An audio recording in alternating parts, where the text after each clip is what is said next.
Alô?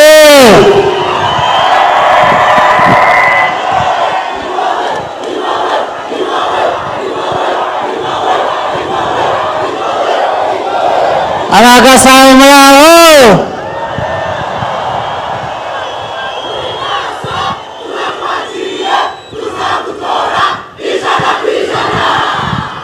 Murakoze cyane. Ab'inyuma hariya turi kumwe turumvikana.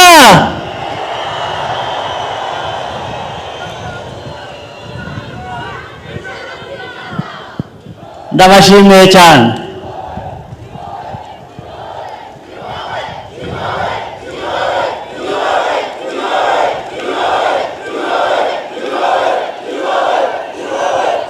Ndabashimiye mwese.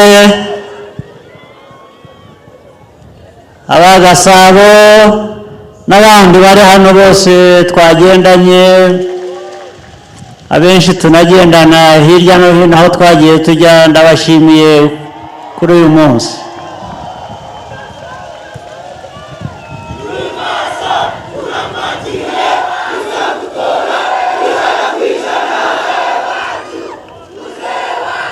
Reka mbanze nkemure icyo kibazo ariko kigize kuvugwa. Ibintu byose buriya urashaka uburyo abantu basaranganya bikagera kuri buri wese.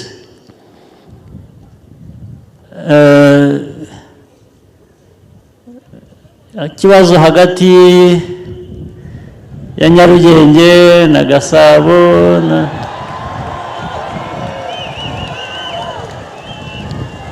uko nzabigenza,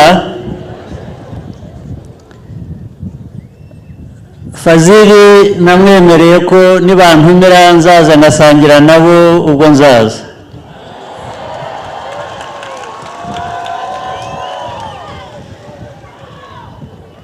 Ibyo gutora rero ubwo nzatora aho ndi.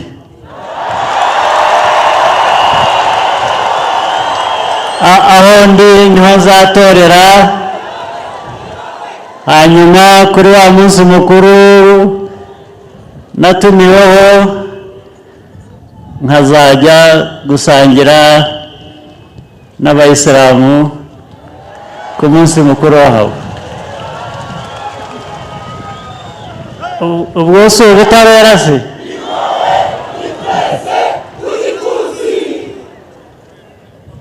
Icyo tugishyira iruhande. Aba bana bakuru baba minisitiri bamaze kutugezaho ibyo batugejejeho, ubuzima bwabo, ubw'igihugu n'ibindi. Inkuru ni nyinshi ntabwo zabarwa ngo zirangire, ndetse ibintu bimwe bigenda byikora bigasa bigahura, abantu batagombye no gutekereza cyane ngo babikore uko bikwiye. Bumvise Iva ukuntu yatahutse afite imyaka 4, jya nahunze mfite imyaka 4, ariko uko tungana kose tugahurira hano tugakora umurimo umwe wo kubaka, wo kongera kubaka igihugu cyacu.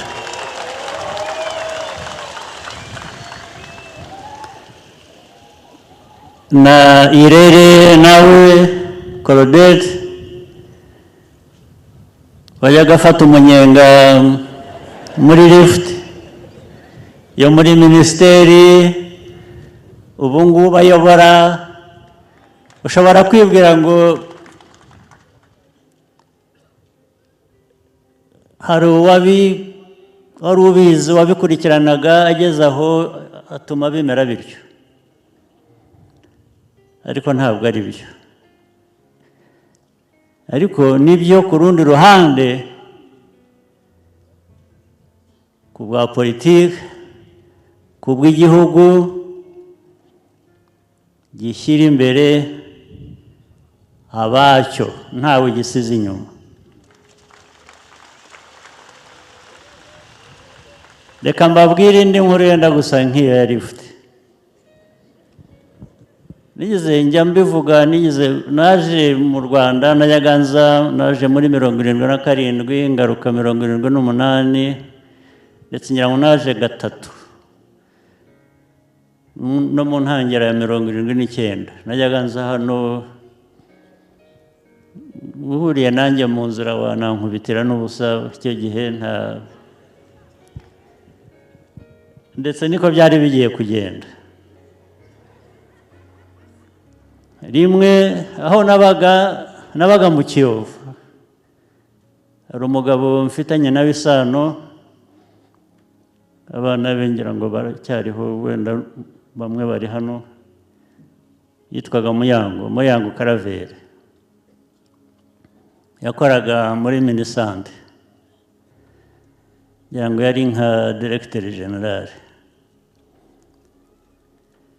Yari yarize hanze hano, avuye mu Rwanda yiga hanze, icyo gihe hitwaga hari Czechoslovakia, niho yigiye n'abandi Banyarwanda bari baragiyeyo, bari benshi.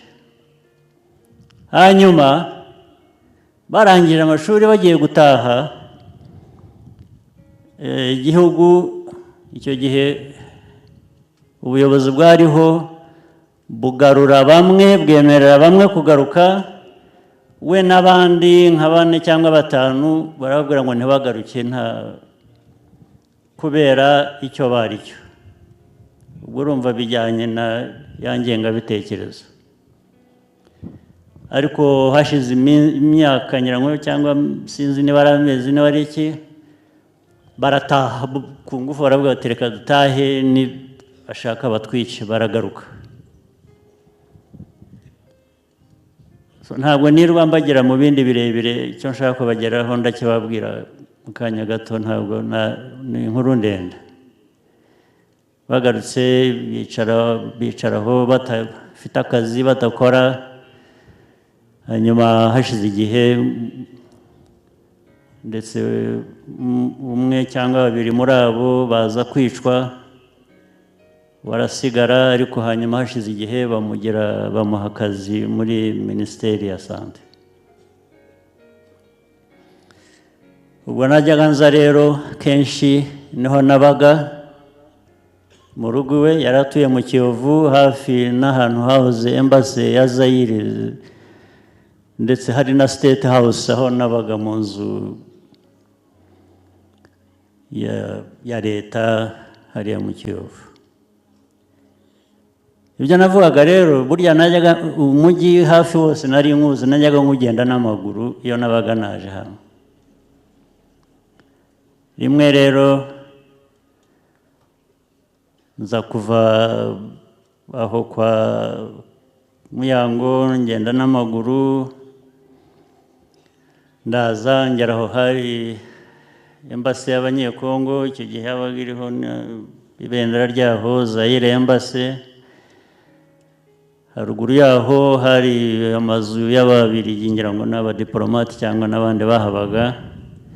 Hanyuma rero na hariya mu Kiyovu aho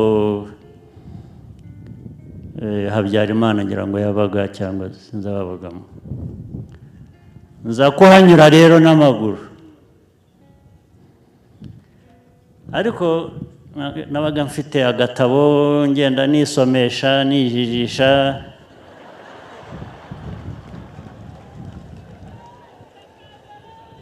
Nza kuhanyura, mva aho ku Embassy, ndazamuka ngana aho Ababiligi bari batuye haruguru, usa n'ugana kuri Plateau.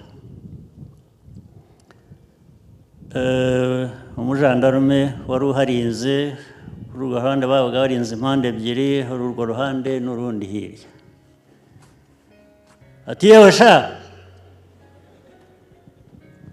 ndamwihorera nirebe, noneho bituma nsoma kurusha uko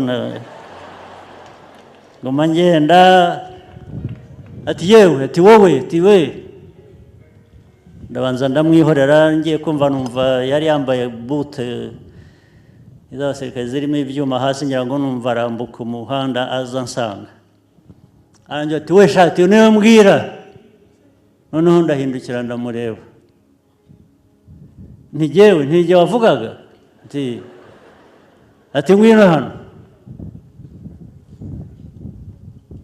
ngira nsa n'utabyumvise ndavuduka ndiruka, arankurikira aranyirukankana, ariko ntabwo yamenye aho nyuze, ndiruka ndamusiga, ndagenda ndazunguruka, hari ahantu ngira ngo hari, niba n'icyo gihe hari embassy y'Abafaransa muri icyo gice, ndagenda ndazunguruka ndakwepa, ndagenda ninjira mu nzu kwa Muyango Karaveri, njya nta nubwo nigeze mbabwira ibyambayeho. Icyo nshaka kuvuga ni iki, ubwo byabaye 77 cyangwa 78, hanyuma karabaye naje kwisanga ntuye muri iyo nzu.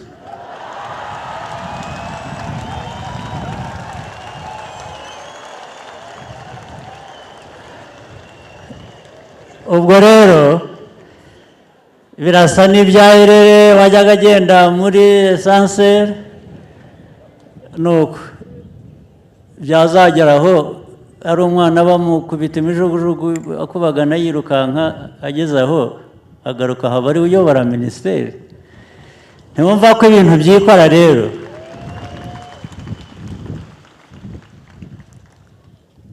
Ayo mateka rero ni byinshi ntabwo nabibagiramo, ariko RPF, FPR muri yo, iyo muri bivuze politiki ishyira amateka uko akwiriye kuba yandikwa.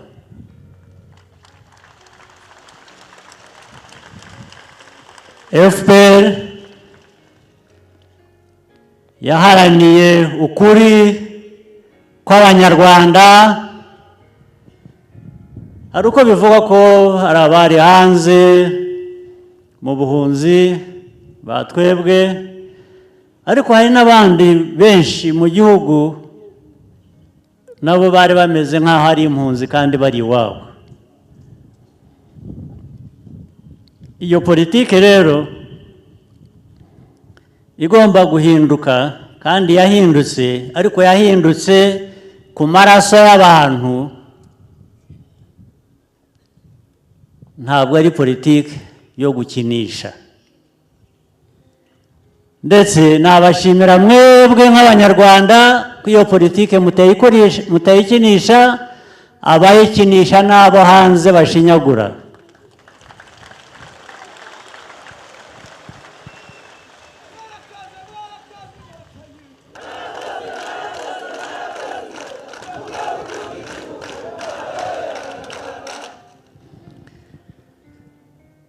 Muri ibyo byose rero,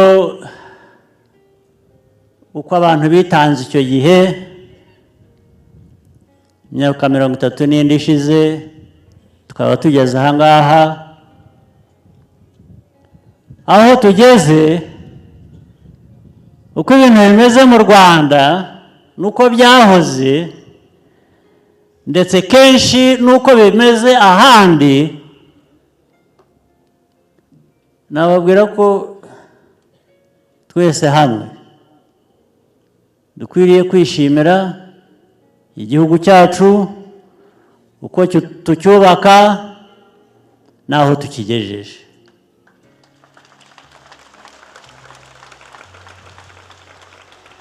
Ndetse tubikora ku buryo bwa bundi tujya tuvuga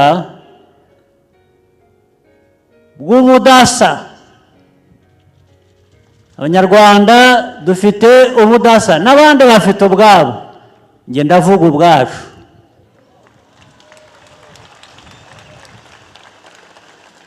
ubudasa bwacu n'uyu munsi kubona muteraniye aha muri imbaga ingana itya mu gihe cy'amatora n'ahandi hose twagiye baza bangana nk'uku mungana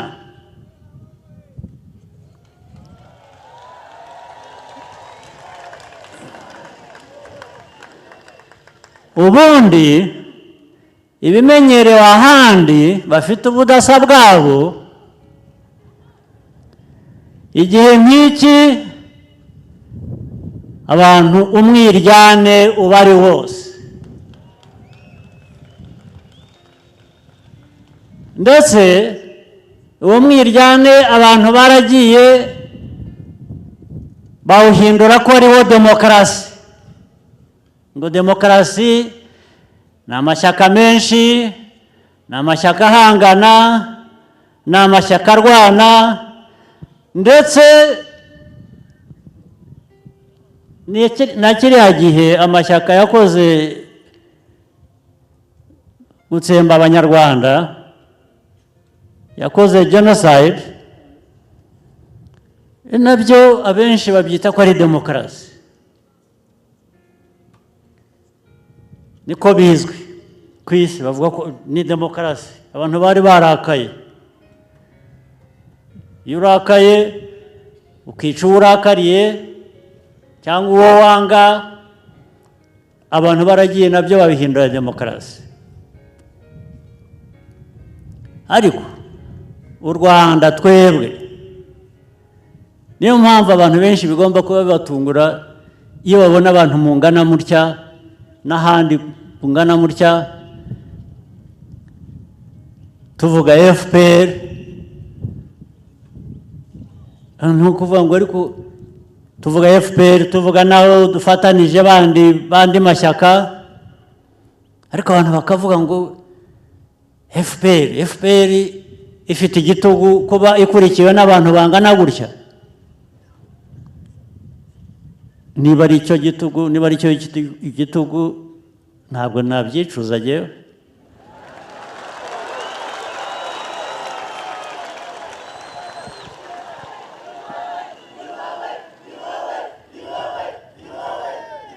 igitugu kivamo abantu ku bana batarigeze babana bangana bicana baragize na genocide nk'iyo twagize hano ukagera abantu bakajya hamwe bakumvikana bagateza imbere igihugu cyabo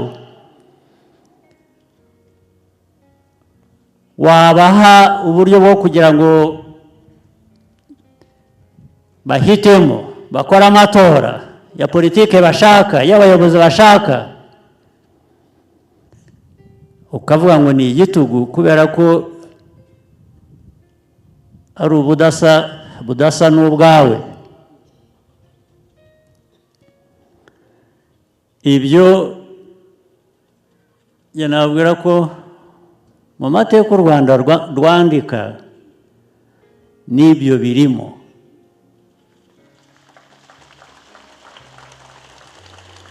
ndetse ntakagire ubabwira ko icyo ari icyaha mugifite ngo namwe mwemere nta cyaha kirimo ni ubudasa ni ubumwe bw'abanyarwanda aho butigeze buba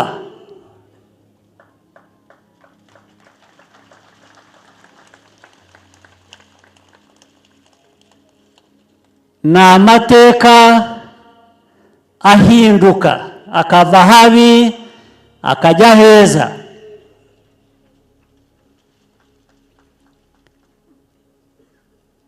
ibyo rero birirwa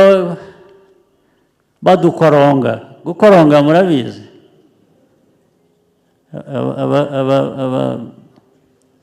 abazi iby'inka bya kera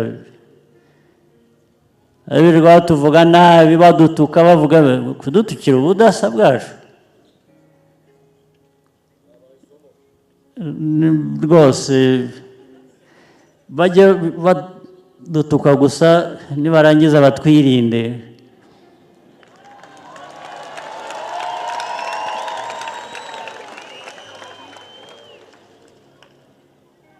Igihugu gishyize hamwe,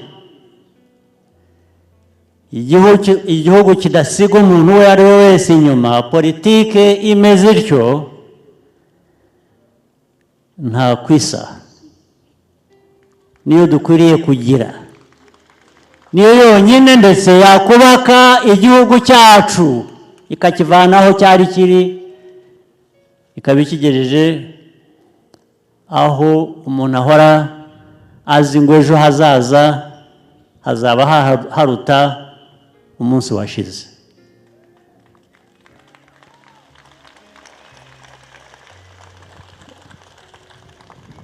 Nicyo rero jyewe cyanzanye hano ni ukubasaba amajwi, nzi ko nyafite mwayampaye.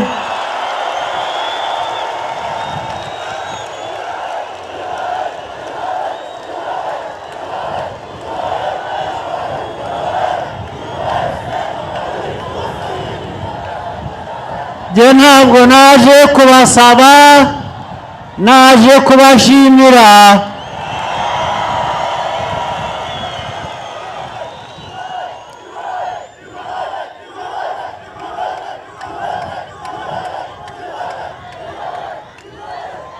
Naho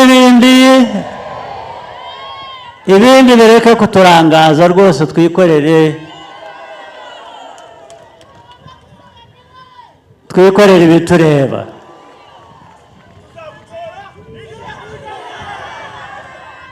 Rwose naryo ndaryakiriye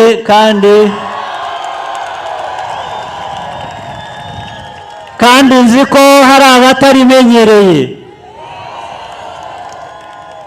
Aravuga ko 100%.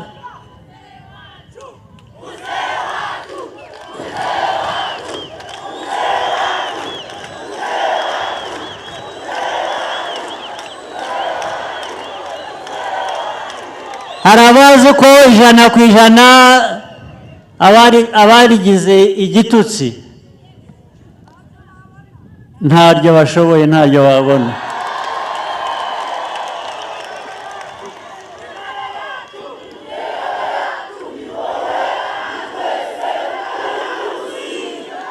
Ariko rya 100% rivuze ubudasa, rivuze politike yahindutse ikava mu macakubiri, ikava mu bwicanyi, ikajya mu kubaka igihugu, abanyarwanda bakaba bari hamwe.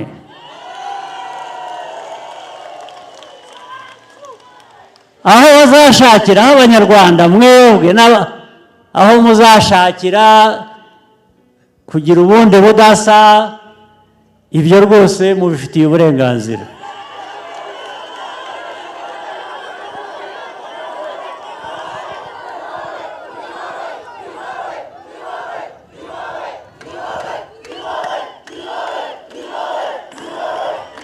Nagira ngo rero ndangize nshimira imitwe ya politiki dufatanije, bari hano abayobozi bayo. Ngira ngo ndaza no gusaba nimba ndangije kuvuga babazane hano babaramutse nabo.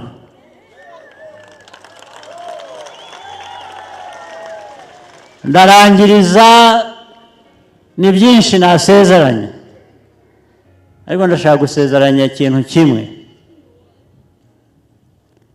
kimwe gusa cyihuse, kandi nifuza ko kizihuta. Hari umuhanda twajemo,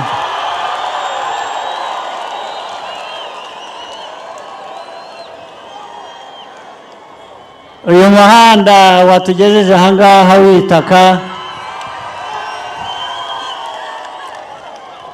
uraza guhinduka kaburimbo vuba byanze bikunze.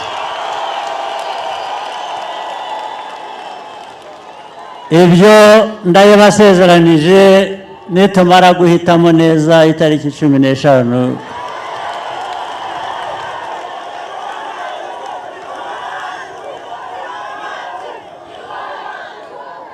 ibyabagezeho ni byinshi byavuzwe, ibigomba kubagezwaho bindi ni byinshi kurusha biri imbere, ariko nabyo tuzabikora. maze rero bantu ba Gasabo, mutunge, mutunganirwe, mugire amahoro y'Imana. Mwakoze cyane.